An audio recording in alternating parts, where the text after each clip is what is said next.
जी गुरुजी बताएं, पूजा घर में किन किन धातुओं का उपयोग करने से शुभ कार्य मिलता है और किन धातुओं को उपयोग ना करना चाहिए। पूजा घर हमारे जीवन में पूजा घर जो है वो बृहस्पति का प्रतीक माना गया। ज्योतिष में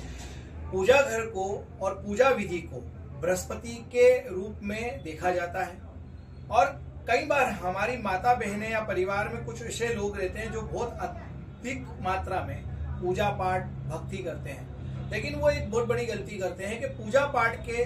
स्थान पर या पूजा पाठ करते वक्त अधिक मात्रा में स्टील धातु का, जैसे कि पूजा का पात्र स्टील का या ताम्र पात्र की जगह अन्य पात्र जैसे आजकल जल चढ़ाने के लिए स्टील के लोटे आदि का उपयोग करते हैं, तो ये जो स्टील का प्रयोग करना ये अनुचित माना गया, क्योंकि स्टील का संबंध जो है वो राहु से है। इसका संबंध राहु शनि से होता, और जब बृहस्पति के साथ राहु का मैत्री बनती है तो वो एक प्रकार का चांडाल दोष स्थिति के निर्मित करता है, और की गई पूजा पाठ को भगवान फिर उस तरह से स्वीकार नहीं करता, क्योंकि धातु कहीं ना कहीं मिश्रित धातु है, कहीं ना कहीं अशुद्ध धातु है। और हमारे जीवन में जो शुद्ध धातु बताई गई वो स्वर्ण, उसके साथ चांदी, रजत और ताम्र। हमारे जीवन में जितना हो सके आप पूजा पाठ करते वक्त, अगर आपकी शक्ति है, आपका सामर्थ्य है, तो आप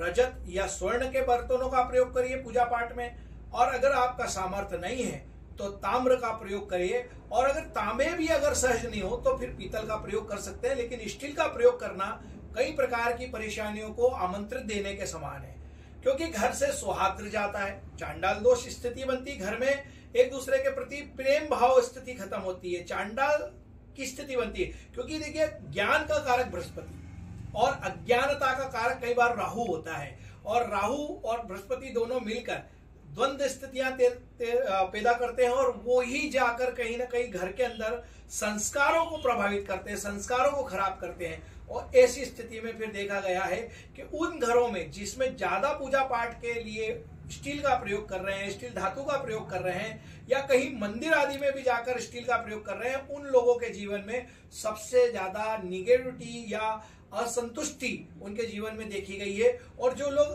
केवल शुद्ध धातु का प्रयोग करते हुए, चाहे वो ताम्र की करें आप, तो उससे उस धातु से जब अपन पूजा पाठ करते हैं तो ईश्वर को शुद्धता के द्वारा हम प्रसन्न कर सकते हैं। यदि अपन उनको कुछ शुद्धता प्रदान करेंगे तो वो भी हमारे जीवन में शुद्धता और उन्नति प्रदान करेंगे, और हम अगर उन्हें अशुद्धता प्रदान करेंगे या ऐसे पात्रों का उपयोग करेंगे उनके भोजन के लिए, कई लोग मैंने देखे हैं कि भोजन आप स्टील के बर्तन में खा रहे हो और आप भगवान को भी स्टील में खिला रहे हो। यदि आपका सामर्थ्य है तो आप चांदी, रजत, स्वर्ण आदि में खिलाइए, और नहीं सामर्थ्य है तो आप ताम्र में खिलाइए, नहीं तो पीतल में खिलाइए, लेकिन स्टील में खिलाना थोड़ा अनुचित है। इसलिए मेरा आपसे आग्रह है और सभी दर्शकों से आग्रह है कि स्टील का प्रयोग कम से कम करें पूजन में, और आपकी भक्ति में दिनों दिन वृद्धि होगी, और परमात्मा श्री हरि को या किसी भी भगवान की आप पूजा पाठ कर रहे हैं उनका आशीष आपको प्रदान होगा और आपके जीवन में उन्नति होगी। नमो नारायण।